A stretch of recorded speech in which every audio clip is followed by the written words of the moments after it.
Good evening, you're watching News Mongolian Beyond. I'm your host, Tanrakan Batar. And for top stories, central heating and electricity costs for businesses might see a 28% increase. Railway ticket fee prices will increase in November. Mongolian team completed the 2022 World Skills Competition. And for the news, stay tuned.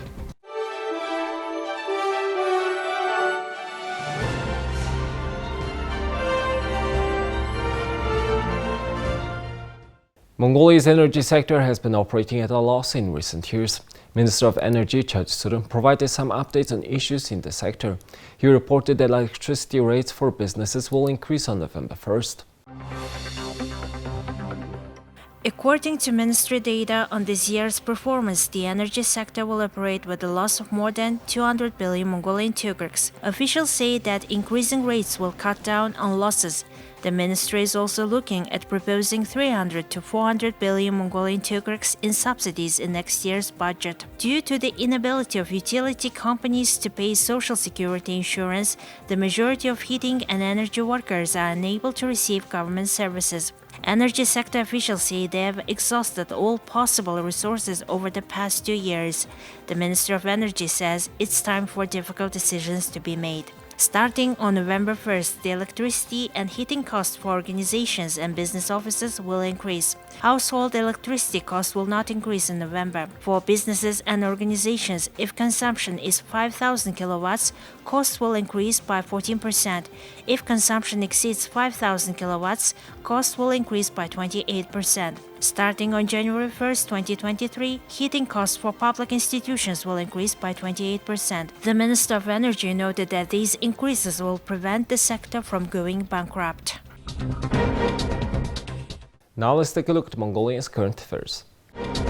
With approval from the government of Mongolia's Authority for Fair Competition and Consumer Protection starting on November 1st, transportation costs for copper and copper concentrate via Ulaanbaatar railways will increase by 20%, iron ore will increase by 15%, fluorspar transportation will increase by 15%, and the coal transportation tariff will increase by 20%. Domestic and international passenger transportation costs will increase by 50%.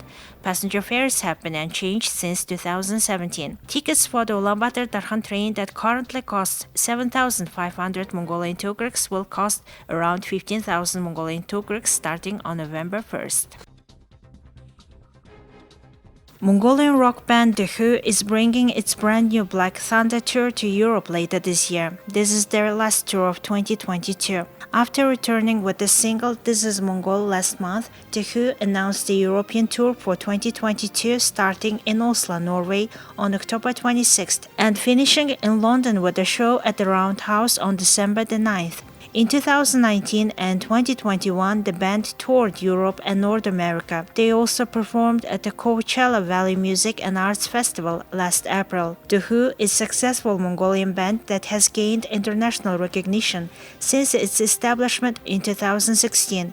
Every song released by the group gets a high number of views on YouTube, and the band plays an important role in promoting Mongolian culture and music. The 2022 World Skills Competition showcased 1,000 of the best young talent from around the world. Mongolian teams began competing in 2015, participating in 9 contests. This year, the Mongolian team competed in 7 categories, organized in Basel, Switzerland. This year, over 60 skill competitions are taking place in 26 cities across Europe, Canada, the United States of America, Japan, and South Korea as part of the 46th World Skills Competition. I train often and read professional literature. When I need some advice, I always consult with my instructors. I really tried my best to do best I could during the competition.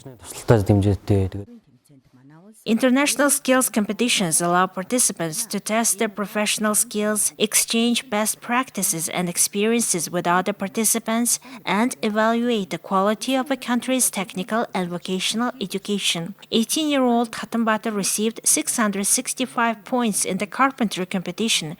The winner of the competition received 725 points.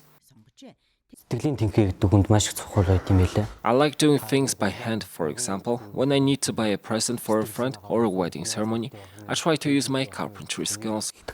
Энэ мэргэжлийг сонгоод явахад Tad jūs toksuol. He's liked carpentry since he was young. After 9th grade, we enrolled him in a technical and vocational educational course. I think he became interested in this field because of our family's influence. We have some talented carpenters in our family. Амжилтаар оролцоод ирсэн.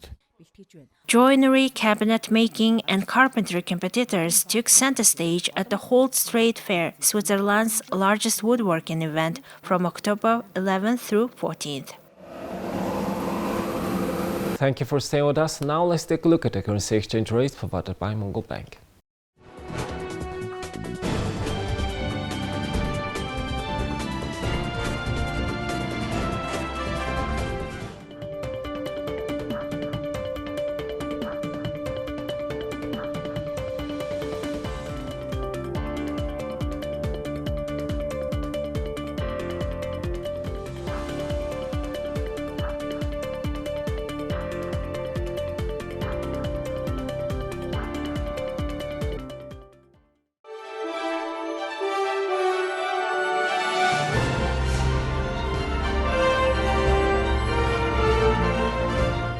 Here's the international news from our partner agencies.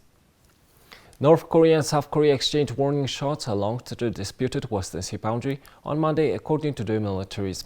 They heightened animosities over North Korea's recent barrage of weapon tests. South Korea's Joint Chiefs of Staff said in a statement that it's never broadcast warnings and fired warning shots to repel a North Korean merchant ship that it says violated the sea boundary early Monday. With regards to North Korea's firing today, South Korean military captured the North firing 10 artillery shells from South Hwanghae province into the northern limit line, maritime buffer zone in the West Sea. The fact that the North fired against our military's normal operational measures against the North Korean merchant ship that violated the NLL is a clear violation and provocation of the September 19th military agreement. We urge North Korea to stop its continued provocations and absurd claims that undermines peace and stability on the Korean peninsula, as well as the international community. North Korea's military said its coastal defense units responded by firing 10 rounds of artillery warning shots toward its territorial waters, where naval enemy movement was detected.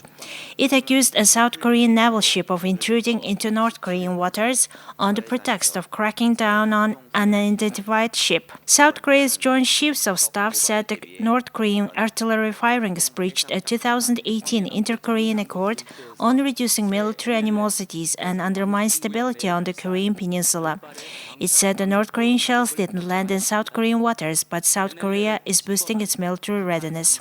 The Navy will conduct joint exercises with the U.S. Navy in the West Sea from today until the 27th as part of the National Defense Drill. This training will be conducted as a large-scale maritime live action exercise to improve the ability to carry out joint naval operations in preparation for enemy provocations and establish military preparedness. There were no reports of clashes, but the poorly marked sea boundary of the Korean peninsula's west coast is a source of long-running animosities between the Koreas. It's a scene of several bloody inter-Korean naval skirmishes and violence in recent years, including the North's shelling of South Korean island and its alleged torpedoing of South Korean Navy ship that killed 50 people in 2010.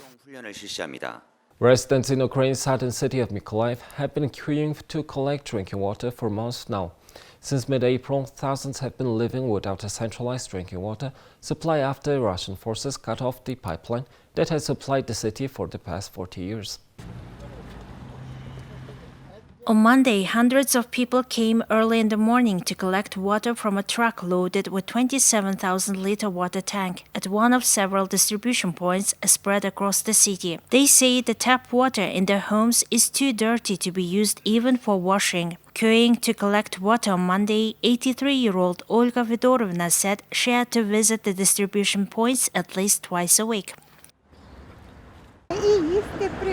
It's enough for me to cook and do the dishes and to wash because the running water, it's not good. I come here twice a week.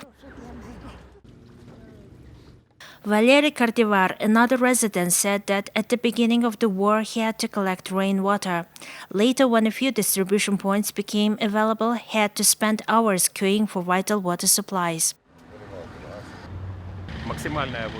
The longest I spent in line is 3.5 hours. At that time, nobody had a wheelbarrow. I took 30 liters of water after waiting for 3 hours. Then it was 2.5 hours, and later people from Odessa helped to improve the water distribution. At the beginning, they were just at one place, then they showed up in different places. That's how we have been living the last half of the year.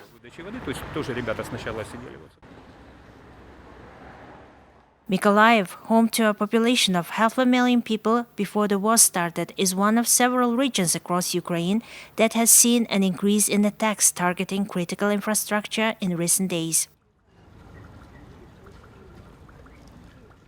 An Australian couple have gone the extra mile to be carbon neutral, even powering their home with repurposed laptop batteries.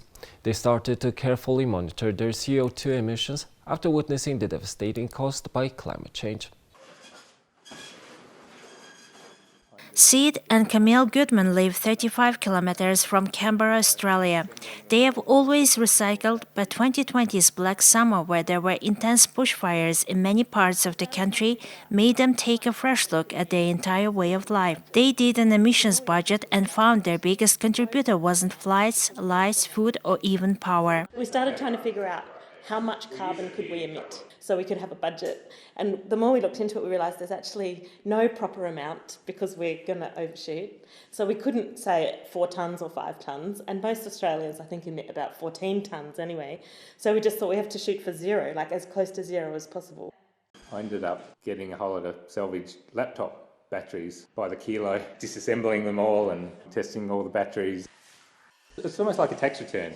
Is how we treat it. Like let's work it out, and because it's a cost on the environment. It's expensive to emit. Most of the stuff you do that costs a lot of money, like petrol and fuel, is expensive.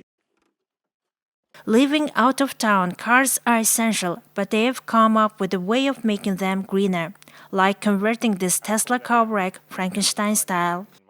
I bought a 2019 Model 3 Performance Tesla off eBay, actually. All the internals of this are going to go into the Land Rover. All the screens, the fart. Yeah, the screens, the air conditioning, the fart sound effect. No one's going to be perfect. Their emissions have dropped dramatically, and they say it doesn't have to be difficult. They want to show that even individuals can make a difference to climate change.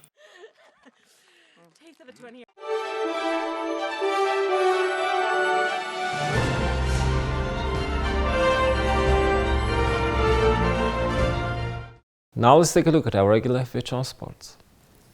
A Spanish man trekking from Madrid to Doha for the 2022 FIFA World Cup has not been heard from since the day after he crossed into Iran 3 weeks ago. His family said on Monday, stirring fears about his fate in a country convulsed by mass unrest. The experienced tracker, former paratrooper and fervent soccer fan, 41-year-old Santiago Sanchez, was last seen in Iraq after hiking through 15 countries and extensively sharing his journey on a popular Instagram account over the last 9 months. Sanchez's family last heard from him on October 2nd, a day after he crossed the Iraq-Iran border. The Spanish adventurer explained how he planned to go to Tehran, the Iranian capital, where a television station wanted to interview him. His next step would have been Bandar Abbas, a port in southern Iran, where he would hop on a boat to Qatar. But all traces of him evaporated even before he reached Tehran, his parents think. Sanchez had already warned his family before crossing into Iran that communication wouldn't be as easy as it had been in previous months. Spain's foreign ministry said it had no information about Sanchez's whereabouts, adding that the Spanish ambassador to Tehran was handling the matter. Calls to the Iranian Foreign Ministry seeking comment were not immediately returned. This was not Sanchez's first time in Iran. In 2019, he biked a similar route to get from Madrid to Saudi Arabia. Sanchez's reported disappearance in Iran comes as protesters are rising up across the Islamic Republic in the largest anti-government movement in over a decade. The demonstrations erupted on September 16th over the death of Mahsa Amini, a 22-year-old woman taken into custody by Iran's morality police for allegedly not adhering to the country's strict Islamic dress code. Tehran has violently cracked down on protesters and blamed foreign enemies and Kurdish groups in Iraq for fomenting the unrest without offering evidence. The Iranian intelligence ministry said authorities had arrested 9 foreigners, mostly Europeans, over their alleged links to the protests last month. Morocco's annual equestrian event was held in the port city of Al Jadida last week, with 18 troops of horsemen taking part in the cultural festival. The 13th Al Jadida Horse Show kicked off last Thursday and ended on Sunday. The Borida troops performed the traditional equestrian show, shooting in the air with their old rifles. The Borida is considered an art form where Arab Berber horses are the main actors. Despite the drought and other difficult conditions, for us everything is fine. The troops are all in good spirits. Each one of them is making an effort. Those who did not win today will have a chance later. With all of this, we just wish safety for everyone because the basics of the Borida is that the rider gets off the horse without any injuries. The show also included the Champions Cup for Arab Berber Horses competition. It also included an exhibition featuring artworks about horses and traditional dress and accessories that horsemen use in different regions of the country. The first horse show was held in 2008 with the main objective to promote the national equine sector and to preserve equestrian heritage. It was postponed for 2 years due to the pandemic before resuming for the 13th edition. Organizers expected that this year's event would attract about 200,000 visitors and spectators. Here's the weather forecast of world's major cities.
Well, that's all for today and thank you for staying with us. We will see you tomorrow with news and updates. Have a nice evening. Goodbye.